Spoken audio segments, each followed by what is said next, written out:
Here's one thing that's really funny is that, okay, the way they're talking with each other, first of all, what they're saying about each other is true. And second of all, when after the election or when one of them gets the nomination to be the Democratic Party candidate, uh, then they're gonna pick one of the other is gonna pick. Let's say if Barack Obama ends up being the Democratic nominee, then he is going to pick Hillary or one of the other people to run with him, and then all this stuff is going to be forgotten about. You know, what would be nice is if they continue to talk this way.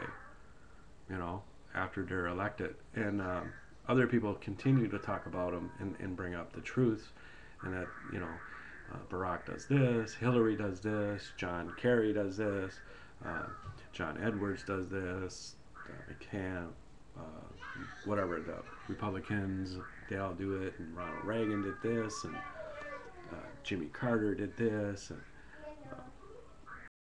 uh, so on and on and on and on and back all the way back to the day of Kennedy's, and that's the funny thing about it is that how soon the public forgets. I mean, if you look at uh, Bill Clinton when he was in office saying that he did not have sex with this lady. I did not have, literally pounding like that.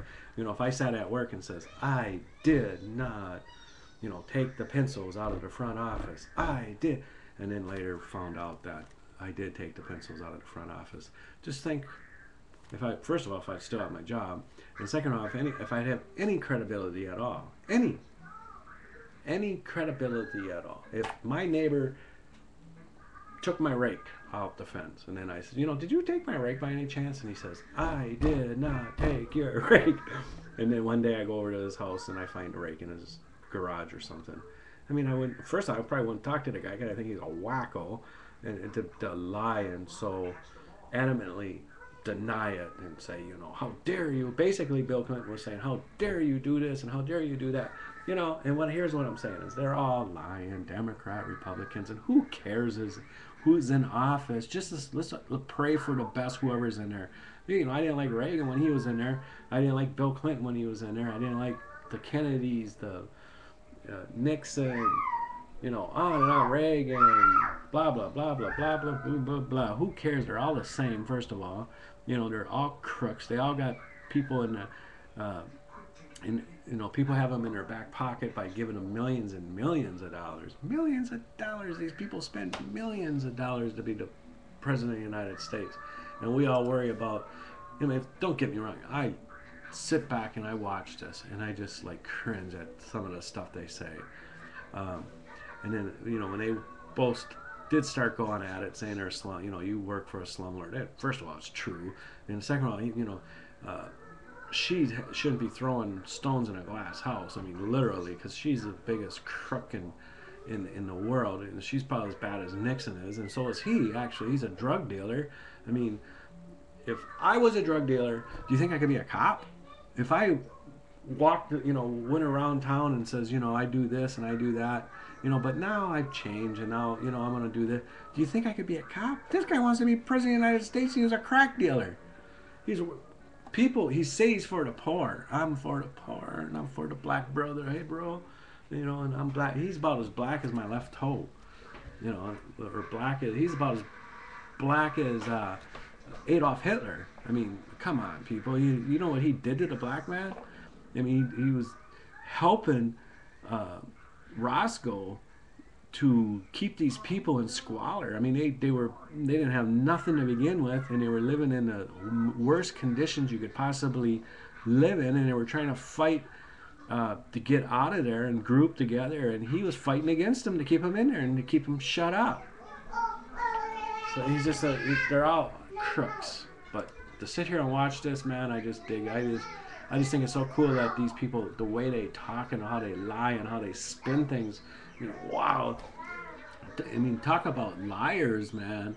I mean, the best lie I like is Bill Clinton. I mean, this guy was such a liar. He's the devil himself. I mean, I don't mean it literally, but I'm just saying he's just like I mean, how can you lie like that with a straight face and be so good at it? I mean, how can you get away with it? If imagine this, you get called in front of a grand jury, okay, and you're in there, you're called in there for lying.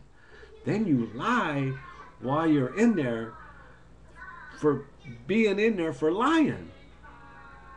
Wow. And get away with it. And still have millions of people that back you. You know, thousands and not millions, you know, hundreds of thousands of people that back you and listen to every word you say, pay money to go listen to you talk. I mean, I like listening to the guy talk because he's just, you know, I listen to speeches of Hitler too. It doesn't mean I'd vote for him. But this guy's sister, I mean, listen to what he said in the grand jury. He got tripped up and got caught in a lie.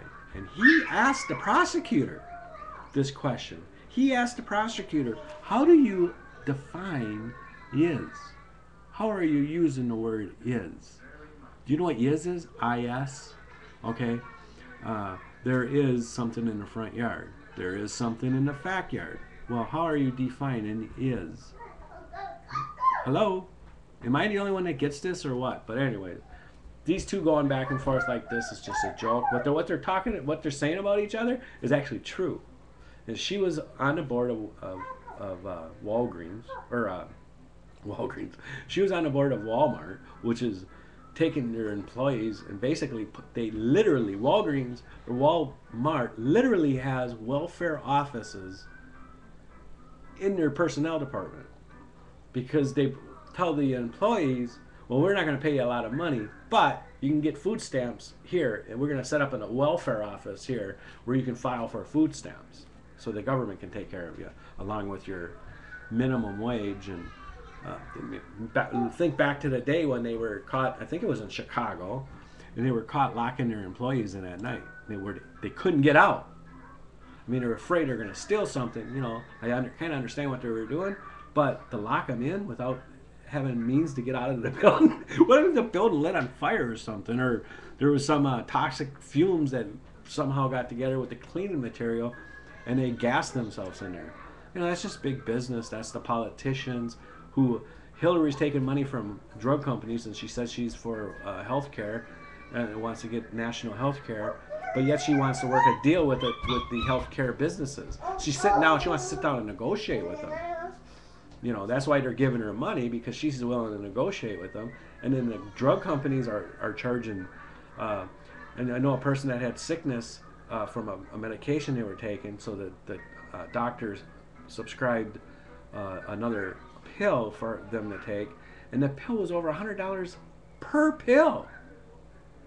In the first, you know, that just blows my mind. One pill for over $100. I mean, wow, talk about drug dealers. I mean, the drug company is worse than the drug dealers you find on the corner. At least you can go up to the drug dealers on the corner and get a better deal. It's kind of like the lottery that everybody has, and a lot of people have in their state. Now, I'm going to say this really fast because I'm running out of time, but when I was a young kid, I had friends that would go to New York because they were from New York, and when they were there, they said there was a lottery they could play, and basically what it was the mafia running number games in the Bronx.